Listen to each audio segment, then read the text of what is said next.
Hey everyone, I'm Melanie from Streamlined Legal, where we help law firms get the most out of their practice management software. Tonight we are talking about consultations.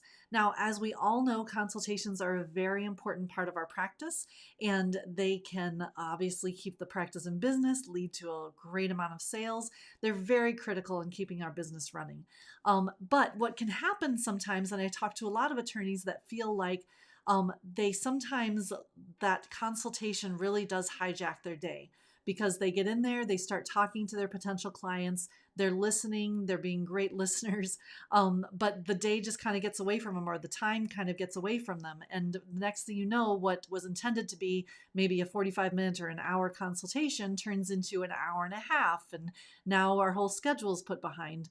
And so I do think that they're a very critical aspect of our practice, but we also need to learn how to control those and how to make sure that we're getting what we need out of them and being able to provide what our potential client needs out of them as well. And so one of the things that I find really helpful is a lot of times I talk to attorneys that say, I'm just talking and I'm listening and I'm talking and I'm listening and I'm so focused and the time just gets away from me. And so one of the things that I found to be super, super helpful in that situation is my Apple Watch. And I'll tell you why. And by the way, this can be done with other types of smartwatches as well, or even possibly not smartwatches. But I'll give you the example of the Apple Watch just because that's what I've been using a lot lately. And what happens is, maybe we don't want to have a computer in between us and the potential new client, or maybe even with a tablet or something, we don't want to be looking at the clock all the time. There obviously, people can pick up on that, right? They can sense when you're trying to look at the clock all the time and not necessarily focusing on what they're saying.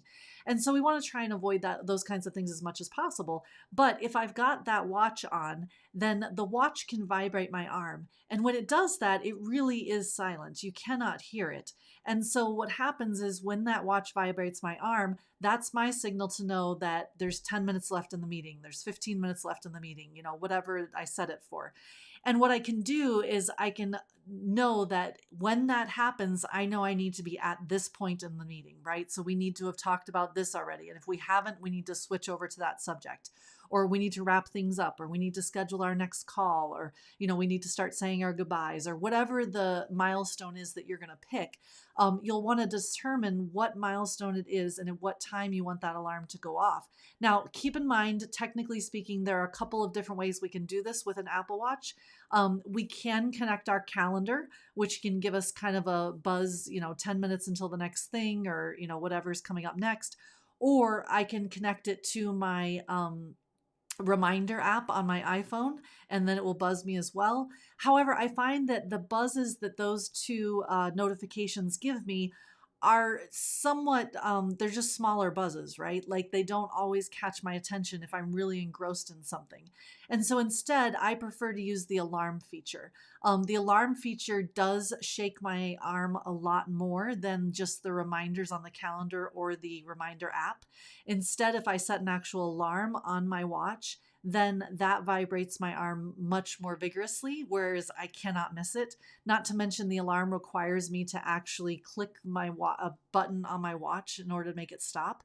And so that I can do very discreetly. I can do it without interrupting my client. The phone and the watch are on silent, so there is no noise when that happens. Actually, the phone's in a different room, but the watch is on silent, so there is no noise when that happens. And all that simply happens is I'm listening to my client very intently, and then it just shakes my arm. And I'm able to go ahead and just tap the top of it to get it to stop. And that's my cue to know, okay, I need to start making my next appointment. I need to start wrapping up this call, right?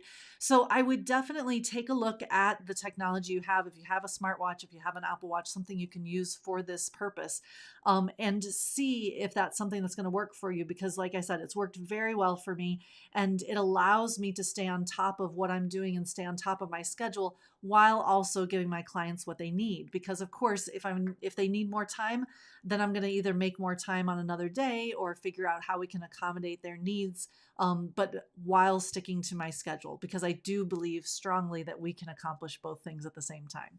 So let me know how that's worked for you. Have you tried that with your Apple Watch? Has it been discreet? Has it caused an issue? Has it been helpful for you? I'd love for you to chat in the comments about that. Thanks so much for joining me tonight. Have a great evening.